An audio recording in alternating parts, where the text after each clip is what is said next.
অরণ্যেশ, এখন তুমি প্রাপ্তবয়স্ক। তোমার দায়িত্ব বুঝে নেওয়ার সময় হয়ে গেছে। আমি তোমাকে সকল প্রকার জাদুবিদ্যা শিখিয়েছি। আজ থেকে তুমি এই বনের সকল পশু পাখি সহ বনের জাদুকরী গুহা রক্ষা করবে।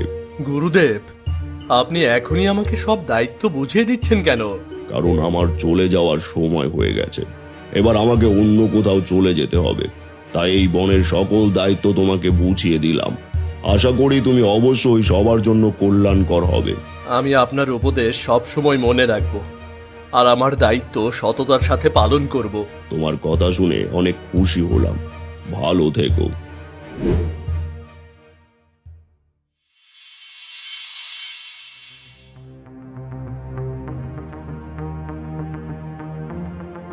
এ কি? এই শিকারীগুলো তো বনের নিরীহ প্রাণীদের শিকার করে ফেলবে। না না না না, আমাকে একটা ব্যবস্থা করতেই হবে। ওরে বাবা, এ তো দেখছি বাঘ।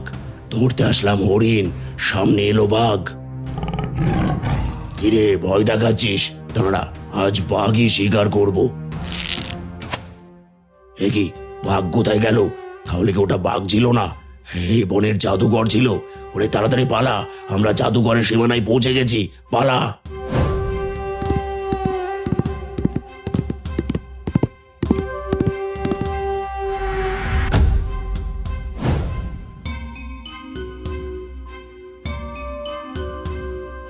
মন্ত্রী, আমি প্রতি বছর এই দিনে এই বনে শিকার করতে আসি। আজ শিকার ধরতে পারলে এই বনেই সবার জন্য ভোজের আয়োজন করবেন। হ্যাঁ মহারানী, আমি আগে থেকেই সব ব্যবস্থা করে রেখেছি। তাহলে আপনি এক কাজ করুন, দুজন সেনা নিয়ে ওই দিকে যান, আমি সামনের দিকে যাচ্ছি। যে করেই হোক আজ শিকার ধরতেই হবে। যথাজ্ঞা মহারানী। এই তোমরা দুজন আমার সাথে এসো।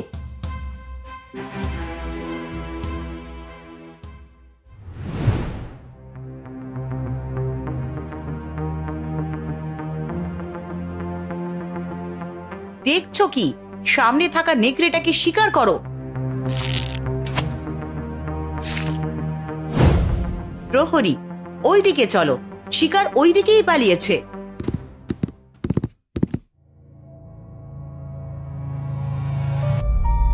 এটি কে? তুমি তুমি এখানে এভাবে পড়ে আছো কেন? প্রহরী তো তীর দিয়ে নেকড়ে শিকার করেছিল, কিন্তু সেই তীর তোমার শরীরে লাগলো কি করে? আপনি কেন এই বনে শিকার করতে এসেছেন? আপনি জানেন না এই বনে শিকার করা একদম নিষিদ্ধ?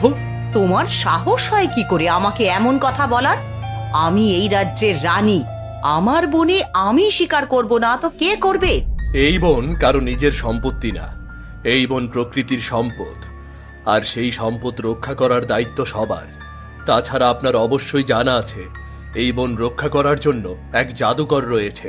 হ্যাঁ জানি, আর আমি জাদুকরকেও চিনি, কিন্তু আমাকে বাধা দেওয়ার তুমি কে? আমাকে ভালো করে চিনে রাখুন, আমি অরণ্যেশ, এই বনের নতুন রক্ষক। আমি কখনোই আপনাকে কিংবা কাউকে এই বনে শিকার করতে দেব না। এখনই এই বনে শিকার করা বন্ধ করুন। তুমি ভাবলে কি করে তোমার মতন একটা জাদুকরকে ভয় পেয়ে শিকার বন্ধ করে দেব? যদি বাঁচতে চাও তাহলে এখনই পালিয়ে যাও।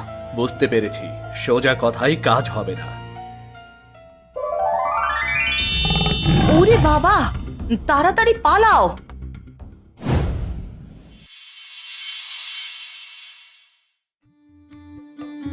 মহারানী, আপনি এমনিতেই অনেক সুন্দর, আপনার রূপের তুলনা হয় না।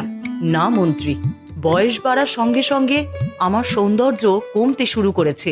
মহারানী, আপনি কি জানেন এই বনে জাদুকরের একটা গোপন গুহা আছে, যেখানে অনেক ধন সম্পদের সাথে এমন এক রসায়ন আছে যা সেবন করলে বৃদ্ধরাও যুবক যুবতী হয়ে ওঠে। এসব কি বলছেন মন্ত্রী? এটা কি কখনো সম্ভব? তাছাড়া এটা যদি সত্যি হয়ে থাকে তাহলে আপনি আমাকে আগে বলেননি কেন? মহারানীর সেই গুহায় প্রবেশ করাও তো সহজ না, কারণ সেই গুহা অদৃশ্য হয়ে থাকে। তাছাড়াও সেই গুহা পাহারা দেয় এই বনের জাদুকর। তাহলে কি জাদুকরের গুহায় প্রবেশ করা কোনোভাবেই সম্ভব না? হ্যাঁ সম্ভব। তার জন্য পরীদের জাদুকরি গাছের ডাল দরকার, আর সেই ডাল জোগাড় করে জাদুকরকে অন্য কাজে ব্যস্ত রাখতে পারলেই সেই গুহায় প্রবেশ করা সম্ভব। কিন্তু পরিদের সেই জাদুকরি গাছ তো এই বন থেকে বিলুপ্ত হয়ে গেছে। কি যে বলেন মহারানী, সেই গাছ একবার বিলুপ্ত হয়ে গেলে জাদুকর কিভাবে তার অদৃশ্য গুহায় প্রবেশ করে? আপনি ঠিকই বলেছেন। তাহলে এর একটা উপায় বের করতেই হবে। নন্দিনী, যাও গিয়ে পাশের ঝর্ণা থেকে পরিষ্কার জল নিয়ে এসো। মালিনী আমাদের দেখাশোনা করবে। যথা আজ্ঞা মহারানী।